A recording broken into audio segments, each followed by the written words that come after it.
Why do men feel more abandoned as they grow older? Why does it feel like the older a man gets, the more invisible he becomes as boys? We're told we can be anything. We're praised for small victories, comforted when we fall, and reminded that we matter just by being here. But something shifts quietly as we age. The applause fades. The world stops checking in. And then, without realizing it, we've stepped into a brutal new game where no one cares unless you win. As a boy, you're full of potential. As a man, you're judged by results. No one celebrates potential anymore. No one hands out gold stars for trying. You are now expected to carry weight, to build, to provide. And if you collapse under the pressure, people won't ask why. They'll just step over you and keep walking. The numbers don't lie. 76% of all suicides are men. 92% of all workplace deaths happen to men. And more than 80% of the homeless are male. This is not random. This is a reflection of something deeper, something almost no one talks about. Men are expected to take the fall, quietly, with dignity, without complaint. In today's world, if a man is struggling, the first question isn't what happened to you. It's why haven't you figured it out yet? While we've made progress in many areas, the truth remains that male suffering is still seen as weakness. A woman who cries is expressing emotion. A man who cries is losing control. And if he breaks down completely, he's often labeled dangerous, unstable, or simply weak. This expectation isn't new. It's stitched into the fabric of our society. In school, boys are told to be strong. In families, they're expected to protect. In relationships, they're expected to lead. But nowhere are they taught how to process pain, how to fail gracefully, or how to ask for help without shame. And so, many men don't. They suffer in silence, bottling it up, wearing a mask that says I'm fine even when they're not. They keep showing up because that's what they were told a real man does. He provides, he protects, he endures. And if he breaks, he does it quietly, behind closed doors, where no one has to see. This isn't just a social dynamic, it's a hidden rule of the world. Life doesn't offer sympathy for men who fall behind. It rewards results. It recognizes usefulness. And when you stop being useful, you become disposable. This is why so many men feel a creeping sense of emptiness as they age. It's not just the responsibilities increasing. It's the silent realization that no one is coming to save them. Many men live their entire lives being pillars for others while no one checks if their own foundation is cracking. The world respects strong men, but it does not nurture them. And if they falter, society rarely forgives them for being human. There's a brutal honesty in this, and for some, it's unbearable. But within this discomfort lies a deeper truth. What if this harshness isn't just a flaw of modern society? What if it's a reflection of a deeper principle? Because if men are not loved simply for existing, then what are they really being valued for? What defines their worth in a world that rarely looks back? That question leads us to the next truth, and it's one that stings even more. The world only respects what you produce, not who you are. A man is only as valuable as what he brings to the table. In relationships, in work, in society, this silent law holds true. Love is conditional. Respect is performance-based. Attention is earned through contribution. And once you stop producing, the warmth disappears. In love, this truth often reveals itself in the harshest ways. A man who loses his job may also lose his relationship. Not because he changed as a person, but because his ability to provide changed. Suddenly, his worth is questioned. His presence feels heavy. His failure becomes a burden, not something to be shared or healed through. He is not loved for who he is. He is tolerated for what he can do. At work, the rules are even more explicit. You are only as good as your last result. A loyal employee of 20 years can be replaced without a second thought if his numbers dip or his output slows. No one pauses to ask what he might be going through. No one wonders who he is beyond the spreadsheets. He becomes a statistic, a resource, a cost. And once that cost outweighs the benefit, he's gone. In society, the same principle repeats. Status is power. Influence is currency, and men without either are often invisible. No one stops to ask what a man dreams of, what he fears, what he quietly carries in the dark. Unless he achieves something remarkable, he doesn't exist in the public imagination. And if he fails, he's often met with cold silence, or worse, mockery. Carl Jung spoke about this when he warned that many men lose themselves in the persona they're forced to wear. They become what the world expects, not who they truly are. And over time, they forget how to live outside that role. They measure their self-worth by salary, by status, by the admiration of others. And when those things disappear, they are left with a hollow version of themselves, unsure of who they were before the world told them who to be. This is the trap. Men are not allowed to simply be and are. They must constantly justify their place through action, through output, through usefulness. Even their silence must serve a purpose. Their calm must be strength. Their struggle must be hidden or repackaged as stoicism. There is no room for stillness, no room for simply existing. And so, we arrive at a brutal conclusion. A man's presence is not inherently valuable. Only his actions are. He is not loved for breathing. He is loved for building. And when he stops building, he stops mattering.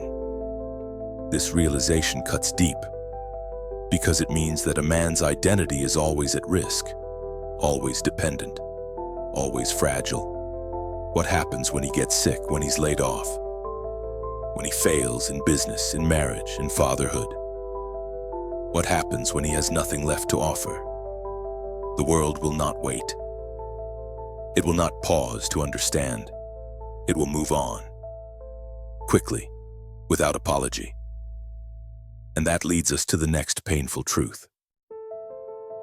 If the world only values what you give, then what happens when you can no longer give anything at all? When you have nothing left to give, the world leaves you behind. Imagine a man in his early 50s. He once had a stable job, a family, a modest house in the suburbs. He wasn't rich, but he was reliable. For 2 decades, he showed up. He provided. He fixed what was broken, paid the bills, took care of everyone but himself. Then came the layoffs. His company downsized, and just like that, he became expendable. A few months later, the tension at home grew unbearable. His wife, no longer seeing the man she married, filed for divorce. His kids, now grown, drifted away. And in less than a year, he lost his job, his home, his marriage, and the sense that he even mattered. This story isn't rare. It's the quiet collapse happening behind closed doors in countless lives. The man didn't do anything evil. He didn't hurt anyone. He simply stopped being useful. And in a world that only measures men by what they produce, his existence became an inconvenience. Society does not handle broken men well. There's no blueprint for their redemption. No soft place for them to land. A man who can no longer provide becomes a reminder of everything others fear becoming. He is seen as a cautionary tale, not as a human being in need. He becomes a burden, someone to avoid, not someone to support. And so, he disappears. Not in a dramatic way, no, but gradually, no, he stops calling old friends. He skips family gatherings and he fades. Not because he wants to, but because he doesn't know where he fits anymore. He went from being a pillar to being invisible. Nietzsche once wrote that life preserves only the strong, not the virtuous. The world does not favor the kindest heart or the purest soul. It favors those who adapt, those who evolve, those who fight when the ground shifts beneath them. In the animal kingdom, the weak male is often pushed out of the group. He does not get to mate. He does not lead. He becomes irrelevant. Nature is brutal in its efficiency. And so is society. This isn't cruelty. It's indifference. And that's what makes it even harder to swallow. The world does not hate men who fall. It simply doesn't notice them. It doesn't have the time. It moves forward. It replaces them. And if they can't keep up, they are left behind, without fanfare or warning. This twist is what breaks many men. They expect anger. They expect backlash. But what they get is silence. The kind of silence that tells you that your absence wouldn't matter, that your voice wouldn't be missed. It's not that the world is out to destroy men. It's that the world doesn't stop for anyone. And if you can't keep up, it won't look back. That's the cold, mechanical reality. And so we're left with a sobering question. When a man is no longer needed, no longer admired, no longer seen, does anyone come to help him stand again? Because if society turns its back, who steps forward if even other men are busy surviving? Where does one go when he can no longer compete? The answer to that question reveals an even deeper truth, one that most men avoid until it's too late. No one saves men, not even themselves. When men fall, they often fall alone, not because they want to, but because they've been taught that asking for help is weakness.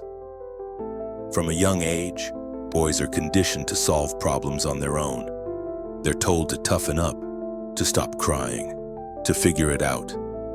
Vulnerability becomes a threat. Emotion becomes a liability. And by the time they're adults, they've built a shell so thick, not even they know how to break through it. Men don't reach out, not because they're arrogant, but because deep down, they believe no one is coming. When a man is drowning, he doesn't scream. He treads water until he can't anymore. It's not pride. It's a learned silence. The world has shown him over and over that his pain makes people uncomfortable, that his suffering is inconvenient, that his breakdown is a punchline. There is a loneliness in men that most never speak of, a silent grief that builds over time, the pressure to be everything for everyone while being nothing for themselves. They laugh when they want to cry. They fix things while breaking inside. And when the weight becomes too much, they isolate, not to punish others, but to protect them. Or at least that's what they tell themselves. Carl Jung called this the shadow self, the parts of us we suppress, deny, or hide. For many men, the shadow is filled with unexpressed fear, guilt, shame, and unmet needs. Over time, that shadow becomes heavier, darker, more powerful. And if it's not faced, it turns inward. It eats away at the soul. That's when you see the spiral: addiction, anger, self-destruction. Not because they're evil, but because they've run out of ways to survive. Women, for all their challenges, often have systems of support. They talk to each other. They cry together. They form circles of healing, sisterhood, empathy. They allow each other to break and rebuild. Men, in contrast, are expected to perform, to lead, to protect. But who protects the protector? Who holds the man who always holds everyone else? The truth is brutal. Most men don't even have a single close friend they can confide in. Not truly. Not without judgment. Not without fear of looking weak. And so, they bottle it up. They convince themselves they're fine, that it'll pass, that they just need to work harder, be better, push through. Picture it, a man standing in a crowded room surrounded by laughter, music, noise, but inside, he's silent, alone. It's not that no one is around, it's that no one truly sees him. He doesn't feel permission to be honest, to say I'm not okay. So he nods, smiles, drinks, and the mask stays on. This is the tragedy. Not just that men are suffering, but that they don't know how to suffer out loud. They weren't given the tools. No one taught them how to break with dignity, how to process heartbreak, how to rebuild after failure. They were taught to keep moving, to ignore the pain. And when that doesn't work, they assume the fault lies within. But what if the real failure isn't the man who collapses, but the system that taught him collapsing is forbidden? What if the problem isn't that men are weak, but that we've confused silence with strength for far too long if no one is coming to save men? And if even they don't know how to save themselves, then the solution must come from somewhere else, somewhere deeper, somewhere that doesn't wait for permission. So the question becomes clear. If the world has turned its back, and if pretending no longer works, then where does a man begin to find his way back? If the rescue isn't coming from outside, then maybe the answer's been inside him all along. Unfairness is not a punishment, it's a test. Life will break you in ways you never expected. It will challenge you when you're weakest, test your patience when you're tired, and demand strength when you feel empty. And in those moments, many men ask the same question: why me? Why does everything feel like a battle I didn't choose? Marcus Aurelius, a man who ruled an empire and endured unimaginable loss, offered a timeless answer. He wrote, "The obstacle on the path becomes the path. What stands in the way becomes the way." This is not just philosophy. It's a survival code. It means the thing that hurts you is not there to stop you. It's there to shape you. Stoicism never promised fairness. It never claimed the world would bend to your hopes. What it offers is something far more powerful: clarity. The Stoics believed that we do not control what happens to us, but we do control how we respond. Injustice, pain, failure, these are not enemies. They are invitations, challenges, not to cry out for mercy, but to rise with purpose. Life does not care about fairness. It's not built to reward the kind or protect the fragile. It rewards resilience. It honors discipline. It elevates those who choose meaning over comfort. And for men, this is the battlefield to stop expecting life to be easy and instead become strong enough to face it head on. Friedrich Nietzsche took this further. He didn't just say endure suffering. He said love it. His philosophy of amor fati, love of fate, teaches us to embrace every hardship as essential, not optional. To stop wishing things were different and instead say, this too is mine. This pain, this failure, this betrayal, they are not side notes in your story. They are the story. This doesn't mean glorifying pain for its own sake. It means seeing it as the raw material from which strength is forged. The fire that refines. The darkness that reveals your light. Every man will face a moment when the world stops caring. When the job is lost and the love is gone, the body breaks down. And in that moment, there will be no applause, no hand reaching down, no soft landing. Only silence. Only you. But that moment is not a curse, it's a question. Who will you become now that everything has been stripped away? Will you collapse? Or will you carve something out of the ruin? This is not theory. This is real. In the military, in entrepreneurship, in fatherhood, in heartbreak. The men who rise are the ones who stop asking for fairness and start choosing responsibility. They don't wait for the storm to pass. They become the storm. And in doing so, they earn something deeper than comfort. They earn clarity, purpose, peace. So perhaps the world's indifference is not a flaw. Perhaps it's a forge, it's a crucible. Not meant to crush you, but to call you into who you truly are. But here's the question that still remains. If suffering is part of the journey, then how do you walk through it without losing your soul? How do you face the fire and come out not just alive, but more alive than before? Carrying pain is the ultimate language of masculinity. True strength is not the absence of pain, it is the willingness to carry it. A man does not become powerful by avoiding suffering. He becomes powerful by walking straight into it and refusing to let it define him. Strength is not built in comfort. It is born in discomfort that is embraced with purpose. Growing up, many boys are taught that masculinity is about being tough, being fearless, being unshakable. But real masculinity isn't about having no fear.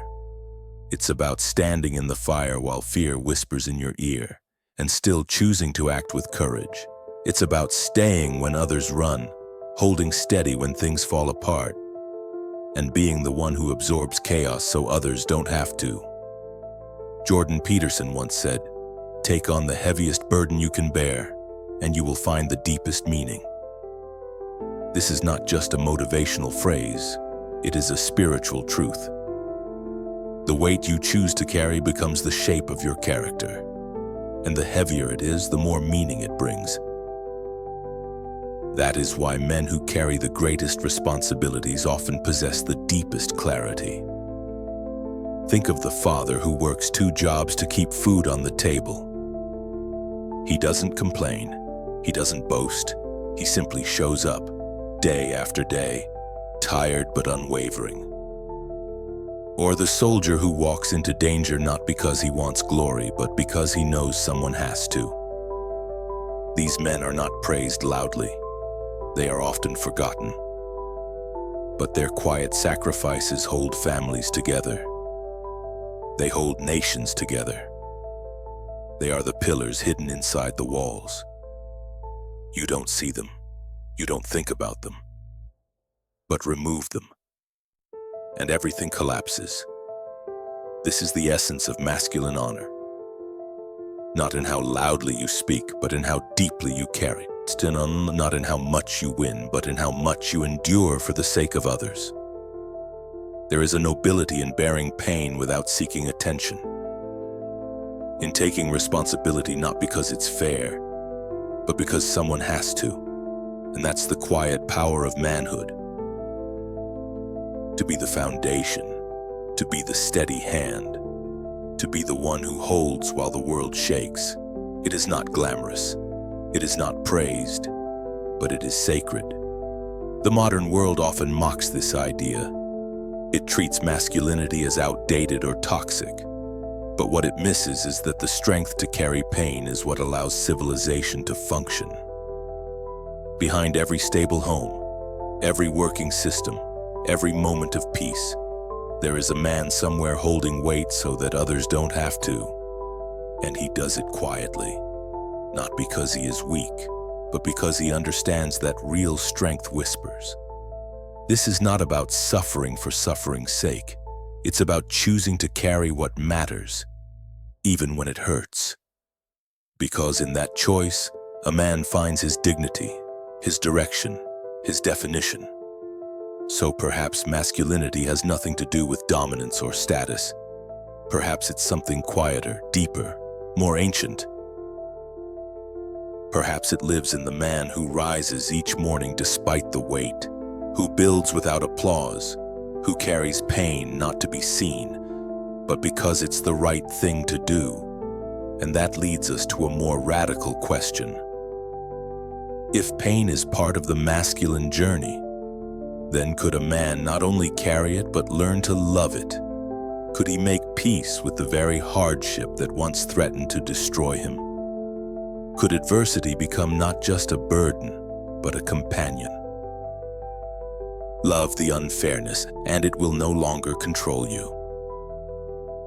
Life is not fair. It never was, and it never will be. But maybe fairness was never the point.